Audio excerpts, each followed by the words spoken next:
Today on Lisa Loves Food, Lisa loves short ribs. Oh, so steamy. And who doesn't love short ribs? I mean, look at these babies. It's easier than you think. Ever notice that when short ribs are on the menu of a restaurant, it always sounds like it's their best dish?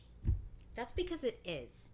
Okay, short ribs are these beef cubes that would be very tough if you cook them any other way, but when you season them, sear them, and braise them, they come out tender, fall apart, shreddy, delicious, and it's one of those meals that if you can learn how to make it, you make it for like that person you want to marry, right? Because it makes them go, I can't live without this. It's a great way to trick someone to staying with you forever. Am I making this sound delicious? Well, let me tell you, it's a good meal. It's magic. And even if you're single, you deserve to eat short ribs at home. Watch this. Why am I such a monster? We're going to start real simple with salt and pepper on all sides. Then you're going to want a dusting of flour. Look at these little powdered donuts, kind of. And then we're going to start with bacon because why not? Then you're going to need some kind of liquid. I'm doing beef stock and red wine. Then some veggies. I'm going carrots and red onion. You can use any onion. Also garlic and bay leaves and thyme. Sizzle up that bacon to render all the fat. That's the good stuff. Remove it with a slotted spoon.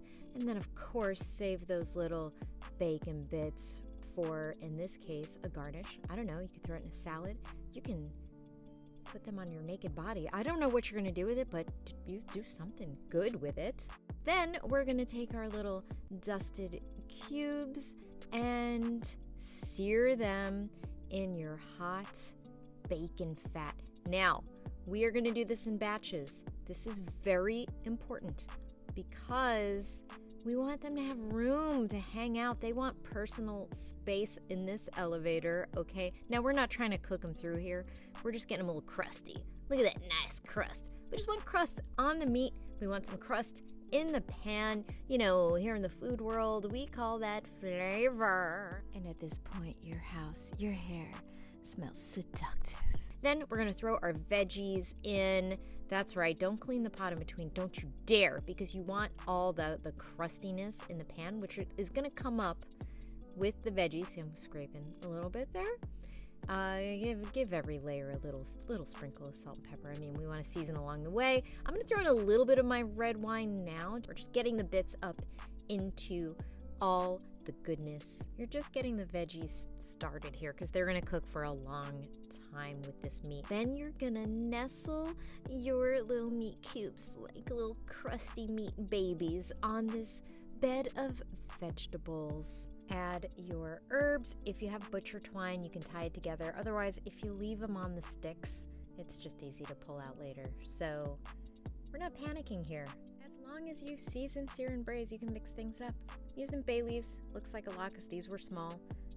Garlic. I could have done rosemary as well. My point is, I'm not your life coach. You do this how you want.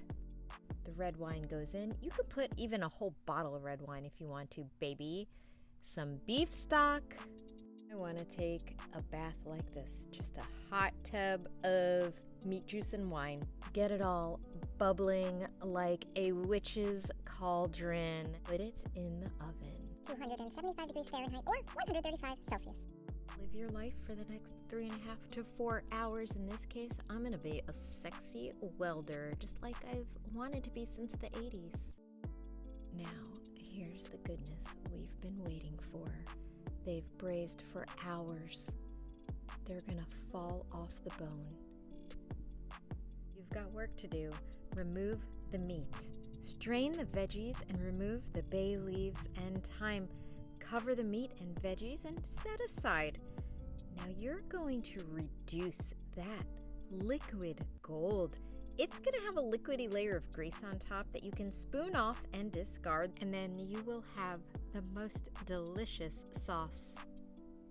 You can just eat this with a crusty piece of bread and call it a very good good day. Or you could also serve this over mashed potatoes or a nice risotto. Check out my video on how to make that. Garnish with parsley and bacon bits. Now it's time to enjoy. This is straight up food porn, everyone. Oh yeah. Are you as excited as I am? God, I'm creepy.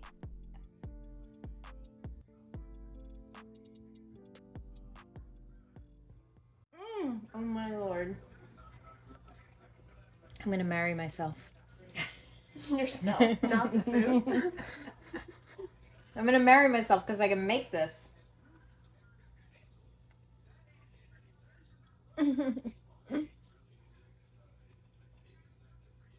Oh my lord. That is so good. Josie, dig into this. Thanks for watching. Check out Patreon for more. I don't know why I'm single. I can cook.